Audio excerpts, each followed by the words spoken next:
பவுல் சொன்னாரு, மற்றவர்களுக்கு பிரசங்கம் பண்ணுகிற நான் தானே ஆகாதவனாய் போய்விடாதபடிக்கு என் சரீரத்தை ஒடுக்கி கீழ்ப்படுத்துகிறேன்னு சொன்னாரு. யாரு? 14 நிருபங்களை எழுதினாரு. ஆண்டவரோட முகமுகமா பேசினாரு. 3வது வானம் எடுத்துக்கொள்ளப்பட்டாரு. மரித்தோரை எழுப்பினாரு. நான் நினைக்கிறேன் அப்போஸ்தலனாகிய பவுலை போல இன்னைக்கு அற்புதங்களை செய்த ஒரு மனுஷன் உலகத்துல இல்ல. அவ்வளவு அற்புதங்களை செய்தான். அவனுடைய உருமால்கள், அவன் ட்ரெஸ்ஸை கழட்டி போட்டா அதுல தொட்டவன் சுகமானா, கையை வச்சு அபிஷேகம் பெற்றான், என்னென்னவோ செய்தான். அந்த ஆள் எழுதுறாரு 1 கொரிந்தியர் 9ஆம் அதிகாரம் 27ஆம் வசனம் பாருங்க. மற்றவர்களுக்கு பிரசங்கம் பண்ணுகிற நான் தானே மற்றவங்களுக்கு பிரசங்கம் பண்ணி, மற்றவங்களுக்கு லெட்டர் எழுதி, மற்றவங்களை ரட்சிப்புக்குள்ள கொண்டு, மற்றவங்களை ஊழியத்துக்குள்ள கொண்ட இந்த ஆளு யாராவது ஆக முடியும்?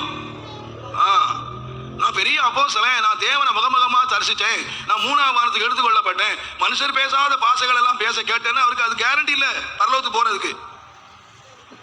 அவரை கொண்டு தேவன் நடப்பித்த கிரியைகள் அவருக்கு கேரண்டி இல்ல. மற்றவர்களுக்கு பிரசங்கம் பண்ணுகிற நான் தானே என்னவா போயிட முடியும்? ஆகாதவனாய் போயிட முடியும். ஆகினால என்ன பண்றேன்னு சொன்னா, என்னுடைய சரீரத்தை ஒடுக்கி கீழ்படுத்துகிறேன். யார் எழுதினது? சாதாரண மனுஷன் எழுதினாரு. சரீரத்தை ஒடுக்கினாரையா, சரீரத்தை அடக்கினாரா.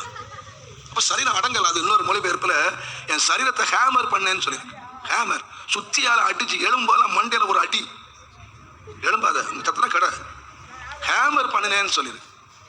இப்போ அவ்வளவு பெரிய பரிசுத்தமா அன்றைக்கு நம்மளாம் என்ன சொல்லுவோம்னா, வெற்றியை தான் சொல்லுவோம், தோல்வியை சொல்ல மாட்டோம். நம்மள ரொம்ப யோகியர்கள்.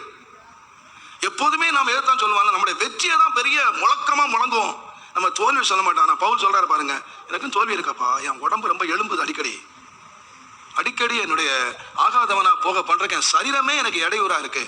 அதனால என்ன பண்ணேன்னு கேட்டா, அது எழும்பும் போதெல்லாம் சுத்தியால ஒரு அடி அடிச்சு உட்கார வச்ச, நீ உட்காரு திரும்பாத, ஏன்னா நான் ஆகாதவனாய் போயிடக்கூடாது. பாருங்க, பரிசுத்தவான்களுக்குள்ள எவ்வளவு பயமும், எவ்வளவுதான் அவங்க ஆராதிச்சு தேவனோடு என்னதான் உறவை வைத்து, என்னதான் அவங்க உலக பிரகாரமாக அவர்களுக்கு என்னதான் மேன்மை இருந்தாலும் அவங்களுக்குள்ள ஒரு பெரிய பயம் இருந்துச்சு, நம்ம ஆகாதவனாய் போயிடக்கூடாது. இதுக்கு சிலர்லாம் பிரசங்கம் பண்றதெல்லாம் கேட்டீங்கன்னா, அவங்க என்னமோ அங்க மேல போயிட்ட மாதிரி, அவங்க இருக்கிறவங்க எல்லாம் ஒன்றும் இல்லாத மாதிரி சொல்லுவாங்க.